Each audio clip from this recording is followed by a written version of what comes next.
Graça e paz, povo de Deus, como nós temos dito aqui em Getsemane, vidas, células e multidões, e agora nós estamos caminhando de casa em casa, até a última casa. Graça e paz, de casa em casa, até a última casa. E hoje nós estamos novamente entrando no seu lar com a palavra de Deus, e se estabelece um mover de milagre poderoso dentro do seu lar. Porque quando a palavra é pregada, o reino de Deus é ativado dentro do nosso lar. O evangelho se cumpre, o evangelho de cura, de libertação, de salvação. E eu creio que todas essas coisas irão acontecer hoje na sua vida, na vida da sua família e de todos que estão participando dessa célula maravilhosa, essa célula de mover de milagres. Eu quero também lhe lembrar que esses dias nós estaremos na casa de Deus, na festa dos tabernáculos, que é a festa cabana, a festa das casas. Deus vai tabernacular junto com o seu povo, e um dia todos nós estaremos no tabernáculo, na casa de Deus, na morada do Eterno, vivendo com Ele eternamente. Até que nós cheguemos nessa casa do Pai Eterno, vamos aqui fazer o reino de Deus de casa em casa até a última casa. O texto de hoje está baseado no livro de Tiago, capítulo 5, no versículo 18 e 19. Diz assim, versículo 17. Versículo 17, 18 e 19. Diz assim: Elias era homem semelhante a nós, sujeito aos mesmos sentimentos, e orou com instância para que não chovesse sobre a terra. E por 3 anos e 6 meses não choveu. Depois ele orou de novo, e o céu deu chuva, e a terra fez germinar os seus frutos.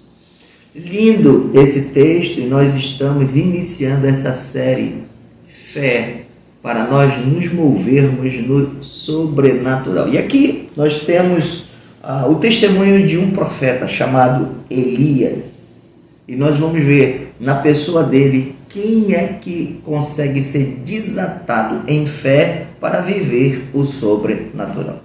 A primeira característica de Elias é que ele era um homem que tinha intimidade com Deus. Só consegue romper em fé quem tem intimidade com Deus, e Elias era um homem de intimidade com Deus. Outro dia, eu estava ministrando para um grupo de novos convertidos, e eu fiz a seguinte pergunta: me converti, sou crente em Cristo Jesus, e agora?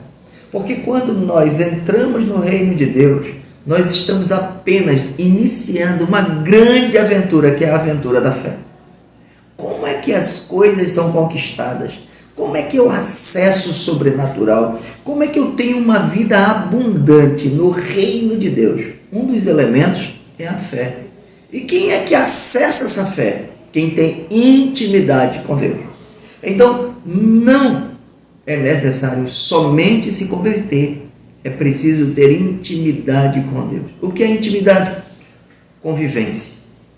Convivência. Você precisa conviver com Deus. Você precisa mergulhar em Deus. Você precisa conhecer a Deus. Conhecer a Deus. A intimidade, ele é um relacionamento que parte do conhecimento. Nós vamos ter intimidade com Deus. Veja se esse homem não tinha intimidade com Deus. O livro de Tiago começa a dizer que ele era um homem comum. Homem comum. Mas ele tinha intimidade com Deus. E em determinado momento da história de Israel, ele precisava mover-se no sobrenatural. E como ele tinha intimidade com Deus, ele tinha respaldo. Ele sabia que Deus era o Deus Todo-Poderoso, o Criador dos céus e da terra, o Criador que manda no universo. Ele sabia quem era o seu Deus. Quem tem intimidade conhece acerca do seu Deus, do Senhor que ele serve. E ele sabia que foi Deus quem criou o universo. Foi Deus quem criou a natureza. Foi Deus que criou esse sol que é tão imponente, tão gigantesco, tão poderoso, mas que é menor do que o poder de Deus.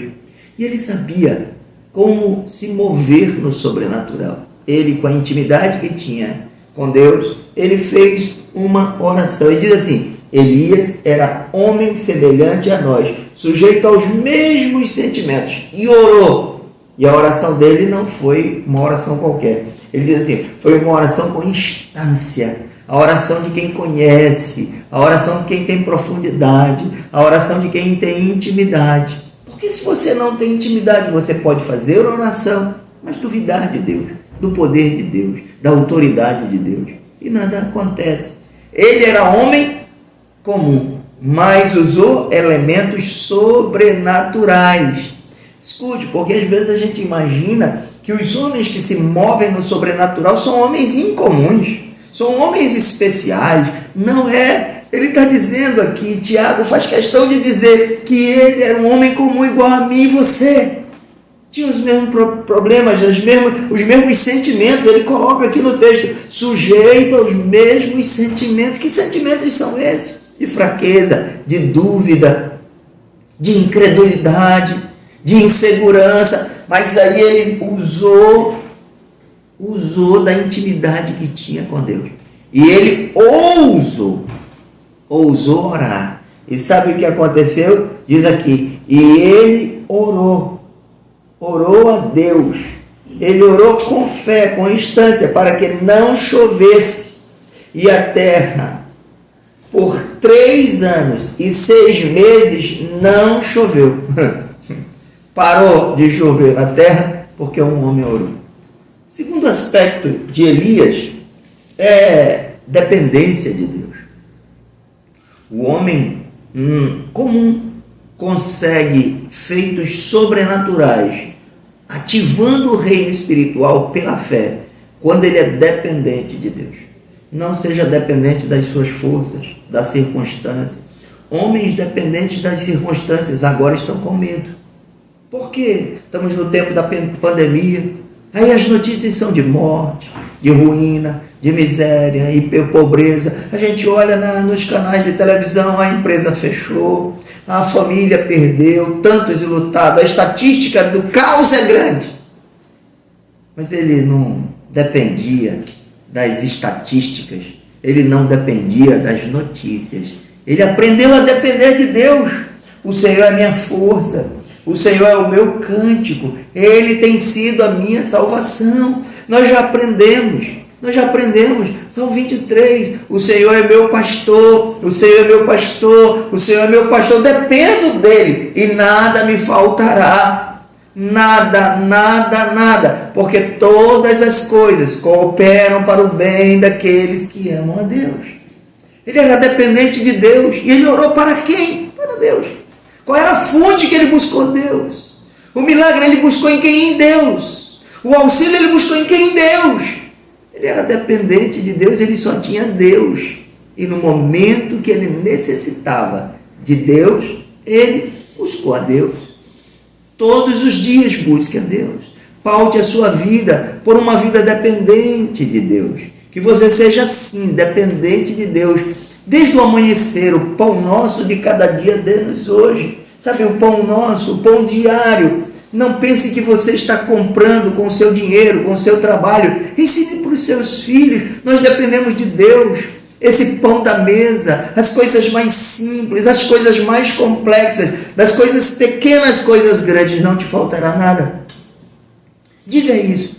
Nada me faltará. Nem coisas pequenas e nem coisas grandes. Diga assim: eu sou dependente de Deus.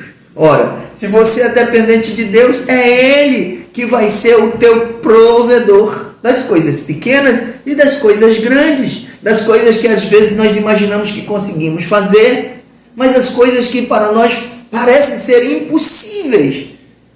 Elias disse: Senhor, orou a Deus, consultou a Deus e disse: eu sou dependente do Senhor e eu sei que o Senhor pode. E quando ele orou, aqui diz que a terra parou de ver chuva por 3 anos e 6 meses. Não choveu. Uma simples oração de um homem que depende de Deus faz com que a chuva cesse. 3 anos e 6 meses. Depois diz também que ele orou de novo, orou novamente, e o decreto anterior foi mudado. Quando nós dependemos de Deus, as coisas podem ser mudadas nessa confiança que temos em Deus. Orou para chover e orou para não chover, e orou de novo, e o céu deu chuva, e a terra fez germinar os seus frutos. Orou, a chuva parou. Orou, a chuva voltou. Então, eu quero declarar na sua vida, hoje, ouse ativar. Ouse confiar. Ouse depender de Deus. Terceiro lugar, a fé, ela rompe os limites quando nós praticamos a palavra. Pratique a palavra. O que a palavra diz? Às vezes as pessoas querem ter uma fé teórica, uma fé filosófica, uma fé que não leva a uma ação. Fé sem obra é morta. Fé sem ação não muda nada. Esse homem, ele teve uma ação, ele orou. Hoje se levante, não fique paralisado, se mova, faça o seu mover de milagre dentro da sua casa. Tem muita gente paralisando, tem muita gente inoperando. Se você tem muita fé e se você não coloca em ação, ela não te serve de absolutamente nada. Aquele profeta, ele tinha fé em Deus e ele colocou isso na prática. E ele declarou a sua fé, ele declarou como ele cria, ele declarou e ele deu ordem. Reúna com a sua família, reúna com a sua casa, reúna com os seus filhos, faça um levante da sua casa, unja todos os cômodos da sua casa, dê uma ordem para que tudo aquilo que essa pandemia quis trazer para dentro do teu lar, a tristeza, a incerteza, a insegurança, o desânimo, a falta de fé, tudo que ele quis trazer, hoje se levante e ponha para fora, faça uma varredura na sua casa, diga, rua, que saia todo o principado, toda a potestade, todo o intento do mal da minha casa. Se levante, faça algo, porque Deus ama os homens que são arrojados, os homens que agem em fé, os homens que são, eles são impetuosos, os homens que ousam a crer e praticar a sua fé. Elias praticou, diz que ele orou e 6 meses, 3 anos e 6 meses não choveu. E ele orou e choveu. Quem é que é desatado na fé? Quem ouve a palavra, quem crê na palavra e pratique. Deus te abençoe e que o Senhor hoje faça com que você seja um homem assim, desatado na fé. Que você promova na terra aquilo que a terra nunca viu. Eu te abençoo para viver esse novo tempo. Se encha de fé e pratique a fé. E acesse o sobrenatural. Graça e paz.